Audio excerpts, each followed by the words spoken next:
Hello hello, थोड़ा sound दीजिएगा। Hello hello. जी हाँ, आप सभी ग्रामवासियों को नवयुवक सरस्वती पूजा समिति हार्दिक अभिनंदन करती थी, करती है और करती ही रहेगी। जी हाँ, तो आप सबसे नम्र निवेदन है कि आप सब शांति बनाए रखें। धन्यवाद।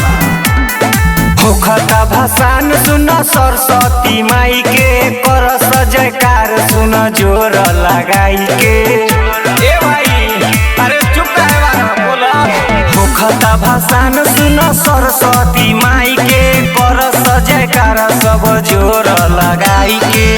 सुना एक बात रखी हो तू ध्यान में, हमारा भसान में जे बोली गुमान में, मार गोली भेजा में जाई शमशान में।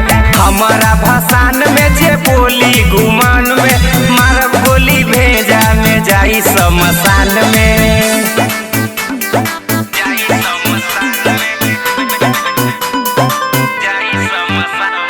ब्रांड रिकॉर्डिंग स्टूडियो बसंत बाजार।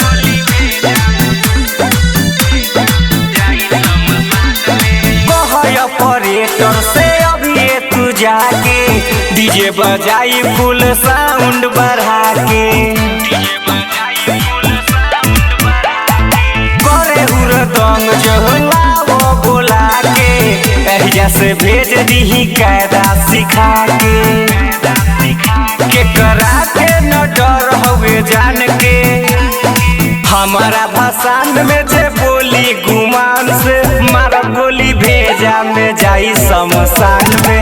हमारा भसान में जे बोली गुमान में, मारा गोली भेजा में जाई शमशान में। का बुझले?